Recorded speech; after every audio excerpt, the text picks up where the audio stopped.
ভারতীয় সংবিধানের যে বিভিন্ন পার্ট আছে পার্টের বেশি জোর দিবা। এর মধ্যে কিন্তু ত্রিপুরার ব্যাপারে ভালো প্রশ্ন হয়, যেমন পঞ্চায়েতি রাজ ব্যবস্থা কইছে পার্ট 9, সংবিধান সংশোধনের আলাদা চার্ট বানায় পড়বা। নমস্কার বন্ধুরা, আমি আবারও আইছি আর একটা গুরুত্বপূর্ণ ভিডিও নিয়ে তোমরা লেগে।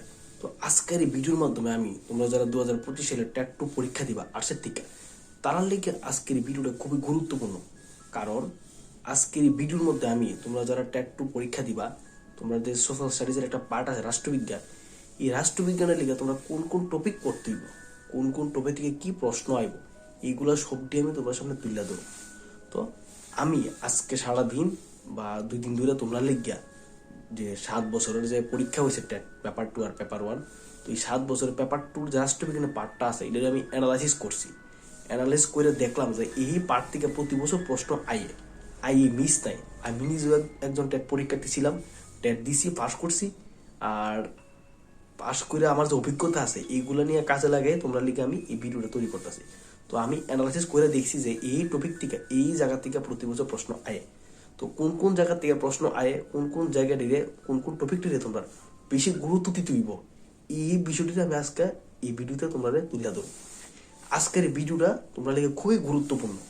আর তোমরা জানো যে তোমরা যারা ট্যাট 2 পরীক্ষা দিবা, তোমরা লিখিয়া রাষ্ট্রবিজ্ঞানের পাঠটা খুবই গুরুত্বপূর্ণ। কারণ রাষ্ট্রবিজ্ঞান থেকে এমন কোনো কঠিন প্রশ্ন আয় না। আর এই পাঠটা মার্কস তোলা, ক্যারি করা তোমরা লিখে খুবই ইজি। স্ট্রং সাবজেক্ট ধরতে গেলে একটা আমি প্রায়ই বলি যে স্ট্রং সাবজেক্টের মধ্যে তোমরা বেশি গুরুত্ব দাও। তো এই স্ট্রং সাবজেক্টটিতে কেমনে মার্কস উড়াইবা, কেমনে তোমরা পাস করবা, কিভাবে প্রিপারেশন করবা, তো এইগুলো নিয়ে এর লিগে আমি কিন্তু এই ভিডিওগুলো তৈরি করতেছি। তো তোমরা প্রায়ই আমার কমেন্ট করছো যে সাবজেক্ট ওয়াইজ তোমরা এই কমেন্টের লিখিয়া, আর আমি আজকে এই ভিডিওটা তৈরি করছি। তো এই ভিডিওর মাধ্যমে আমি কিন্তু সবগুলি টপিক তুলে ধরবো যে কোন জায়গাতে কি পড়তে হইব। তো বন্ধুরা দেরি না করে আজকের এই ভিডিওটা এখান থেকে আমি শুরু করতেছি। তো বন্ধুরা আজকের এই ভিডিওটা আমি এখান থেকেই তোমরা লিখে শুরু করতেছি। তো প্রথমে আমি কমো রাষ্ট্রবিজ্ঞানের মার্কস ক্যারি করা কিন্তু খুবই সোজা। তো এর লিখে তোমরা আমি যে টপিকটির কথা কমো এটিতে তোমরা বেশি গুরুত্ব দিবা। সবগুলোর তো দিবাই, কিন্তু এছাড়াও এই বিষয়টিতে খুবই গুরুত্ব দিবা। আমি তোমরা আজকের ভিডিওতে কয়ে দেবো কোন কোন টপিকটি, কোন কোন বিষয়টার উপর তোমরা বেশি জোর, গুরুত্ব, ইম্পর্টেন্স দিবা। প্রথমত আমি খুব রাষ্ট্রবিজ্ঞানের লিগে তোমরা ভারতীয় সংবিধানের যে বিভিন্ন পার্ট আছে পার্টের বেশি জোর দিবা। বর্তমানে ভারতীয় সংবিধানে 25টা পার্ট আছে আর ধারা আছে 448টা, 12টা শিডিউলে বিভক্ত। তো এই পার্টটারে বেশি গুরুত্ব দিবা। এই পার্টের মধ্যে যেমন কি মনে করো যে 25টা পার্ট আছে, তো 25টা পার্টের মধ্যে part number 1, part number 2, part number 3, part number 4, part number 5 করে এমন 25টা পার্ট আছে। 25টা পার্টের মধ্যে কিন্তু ধারা আছে, যেমন পার্ট নাম্বার 1 এগিয়ে থেকে 4 অবধি, এতে কি আছে ভারতের সীমানা অঙ্গরাজ্যের মধ্যে পুনর্গঠন। এরকম পার্ট 2 5 থেকে 11 নাগরিকত্ব, পার্ট 3 12 থেকে 36 মৌলিক অধিকার, পার্ট 4 কি আছে 34 থেকে 51 রাষ্ট্র পরিচালনা নির্দেশমূলক নীতি। এইরকম ভাবে সবগুলো আছে। এই 25টা পার্টের অনুচ্ছেদ নাম্বার মানে ধারার মধ্যে কি আছে এগুলা ভালো করে পড়তে হবে। এই জায়গা থেকে প্রতি বছর প্রশ্ন আয়ে। এর লিগে আমি কমো তোমরা এই জায়গাটাতে খুবই গুরুত্ব দিবা। তো শুধু এই জায়গাটা না, যেমন পার্ট 2 নাগরিকত্ব একটা পয়েন্ট আছে। এই নাগরিকত্ব থেকে কিন্তু এই যে ইম্পর্টেন্ট মানে টপিকটি এটিতে গুরুত্ব দিবা বেশি। যেমন নাগরিকত্ব, ভারতের সংবিধানে নাগরিকত্ব আইন কবে গৃহীত হয়েছে, মানে কবে আইছে, তারপরে ভারতের নাগরিকত্ব লিগা মানে কি কি যোগ্যতা আছে, নাগরিকত্ব আইন কবে সংশোধন হয়েছে, এরকম বিভিন্ন প্রশ্ন আইতে পারে। এই প্রশ্নটি তোমরা সার্চ করে বাইর করবা, এটিতে লিখবা। আমি এই একটা টপিক গেল। তারপর যেমন দ্বিতীয় নম্বর টপিক আছে মৌলিক অধিকার। মৌলিক অধিকার কত ধারাত আছে? মৌলিক অধিকার 12 থেকে 35 নম্বর ধারাত আছে। তো প্রত্যেকটা মৌলিক অধিকার ভালো করে জানবা কোন মৌলিক মানে তারপরে বর্তমানে ভারতের সংবিধানে কয়টা মৌলিক অধিকার আছে, মূল সংবিধানে যখন সংবিধান রচনা হয়েছিল তখন কয়টা মৌলিক অধিকার আসলো, কোন কোন মৌলিক অধিকারটি সংবিধান থেকে বাদ দেওয়া হয়েছে, কত নম্বর ধারাত বাদ দেওয়া হয়েছে, কততম সংবিধান সংশোধনীতে বাদ দেওয়া হয়েছে, এইগুলারে ভালো করে নোট করে পড়বা। Important notes topic. তারপর আছে যেমন মৌলিক কর্তব্য, ঠিক আছে, মৌলিক কর্তব্য কত নম্বর ধারাত আছে, তারপর কয়টা মূল সংবিধানে কয়টা মৌলিক কর্তব্য আসলো, বর্তমানে কয়টা আছে, কোন মৌলিক কর্তব্যটা বর্তমানে যুক্ত করা হয়েছে, কত নম্বর ধারাতে কোন সংবিধান সংশোধনীতে যুক্ত করা হয়েছে, এটি ভালো কইরা কেওয়ার্ড কইরা পড়বা। এটা কেওয়ার্ড চাবি মনে করে এগুলা পড়তেই ইম্পর্টেন্স টপিক এগুলা, বুঝছো? এগুলোরে ভালো করে পড়বা। তারপর আমি আরো কমু যে ভারতের যে মনে করো পার্ট নাইনে আছে যেমন পঞ্চায়েতি রাজ ব্যবস্থা, এই পঞ্চায়েতি রাজ ব্যবস্থাটা আর একটু গুরুত্ব দিয়ে পড়বা। এর মধ্যে ত্রিপুরার পার্টটারে ভালো করে পড়বা। ত্রিপুরার যে পঞ্চায়েতি রাজ ব্যবস্থাটা আছে এটারে ভালো করে পড়বা। আর ত্রিপুরার যে পার্টটা এটা নিয়ে আমি একটু পরে আলোচনা করব, ঠিক আছে? তারপর ভারতের যে নির্বাচন ব্যবস্থা কত নম্বর পার্টে আছে, কোন ধারাতে আছে, এটিরে ভালো করে পড়বা। তারপর জরুরি অবস্থা কত নম্বর পার্টে আছে, কোন ধারাতে আছে, ভারতে কয়টা জরুরি অবস্থা আছে, কোন কোন সময় জারি হইছিল, জরুরি অবস্থা কে জারি করেন, কার অনুমতিক্রমে জারি করেন, এগুলারে ভালো করে গুরুত্ব দিয়ে তোমরা পড়বা, ঠিক আছে? তারপর সংবিধান সংশোধনী কত নম্বর ধারাত আছে, ঠিক আছে? এইটিরে ভালো করে পড়বা। নির্বাচন ব্যবস্থা কত নম্বর ধারাত আছে, ঠিক আছে? কত নম্বর অনুচ্ছেদ আছে, কত নম্বর পার্টে আছে, ভারতে প্রথম সাধারণ নির্বাচন কবে হয়েছে, ভারতের প্রথম নির্বাচন কমিশনার কে আসলো, নির্বাচন কমিশনার কে নিয়োগ করেন, ঠিক আছে? তো কততম সংবিধান সংশোধনীতে কততম ধারাতে নির্বাচন কমিশনের নিয়োগ আছে।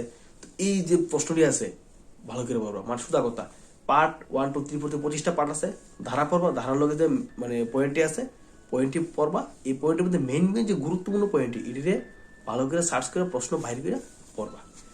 এটা হচ্ছে ভারতীয় সংবিধানের বিভিন্ন পার্ট, ধারা, ঠিক আছে? মোস্ট ইম্পর্টেন্ট টপিক পয়েন্ট প্রশ্ন কিন্তু প্রতি বছর এই জায়গা থেকে কিন্তু 100% আই। যদি তোমরা বিশ্বাস না করো 7 বছরের প্রশ্নটা লইয়া বইয়া দেখা আমার কথাটি মিলাই দেহ যে এই টপিক থেকে প্রশ্ন আয়ে কি না। এইগুলো একটা পার্ট, দেন আমি আরেকটা পার্টে যাইতেছি এখন। তো এই পার্টে তোমরা আমি কমু ভারতের যে গণপরিষদ আছে, এই গণপরিষদটা তোমরা ভালো করে পড়বা। তো গণপরিষদের মধ্যে কোন কোন টপিকটি পড়বা, গণপরিষদের মোট সদস্য সংখ্যা কত আসলো, অস্থায়ী সভাপতি, স্থায়ী সভাপতি, তারপর উপদেষ্টা কমিটির সভাপতি কেন আসলো, তারপরে গণপরিষদের কটা অধিবেশন হয়েছে, কোন অধিবেশনে কি কি হয়েছে, ঠিক আছে? ভারতের সংবিধান কবে গৃহীত হয়েছে, কবে কার্যকরী হয়েছে, ঠিক আছে? এইগুলারে ভালো কইরা দেখবা। আরো প্রচুর প্রশ্ন পাবা গণপরিষদ লইয়া। তো প্রত্যেকটা পয়েন্টে খুবই গুরুত্ব সহকারে পড়বা গণপরিষদ দ্বারা কিন্তু খুবই। তারপর এগুলারে পড়বা।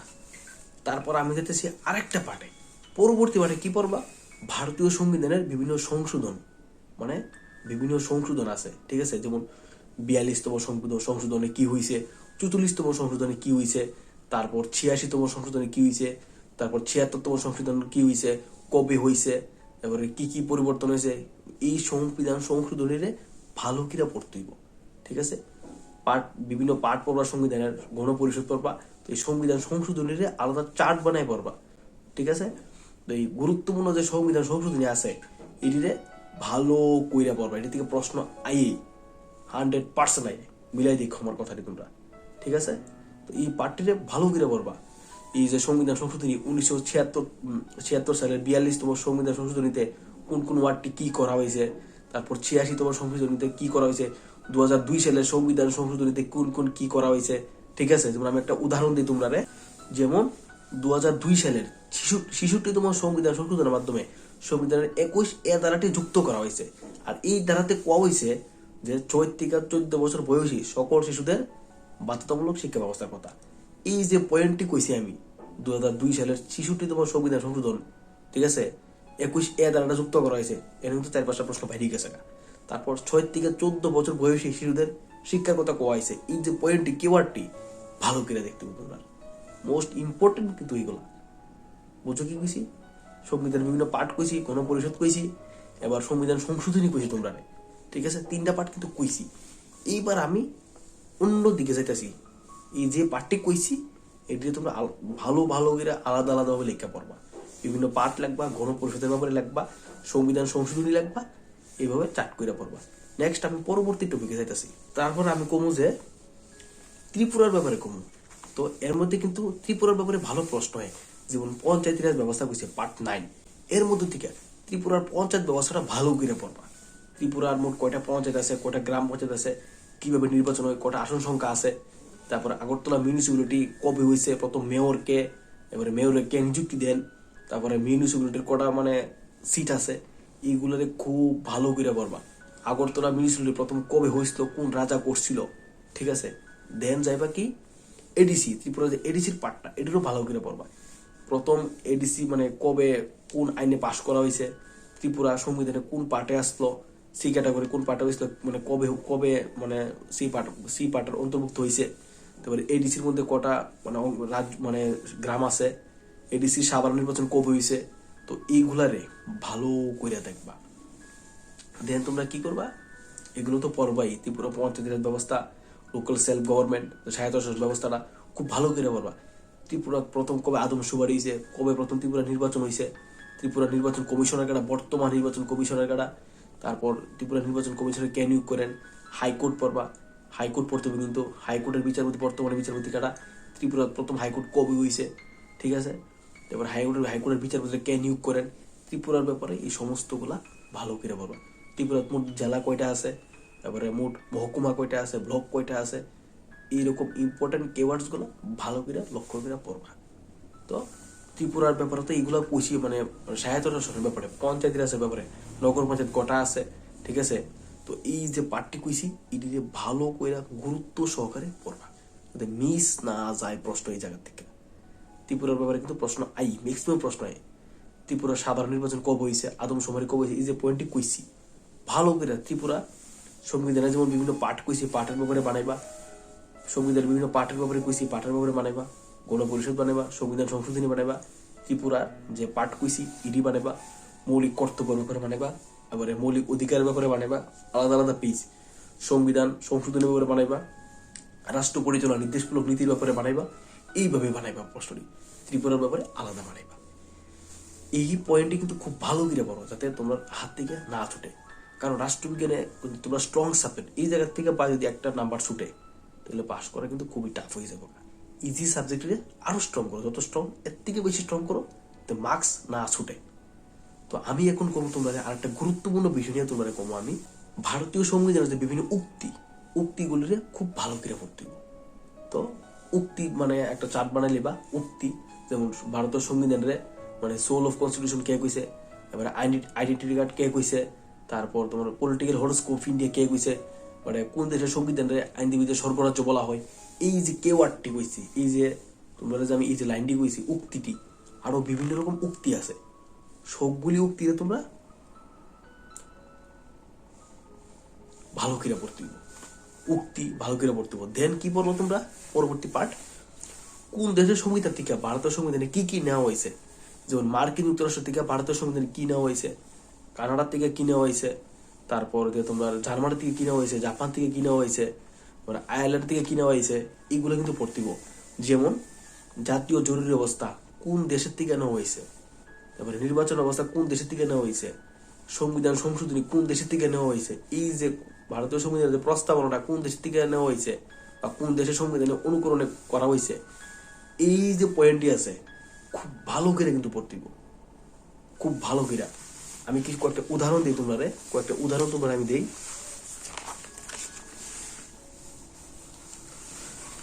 যেমন মনে করো এক নাগরিকত্ব যে প্রথাটা, এটা কর্তৃকা বা কোন দেশের অনুকরণে গঠন করা হয়েছে, ব্রিটেনের, ঠিক আছে।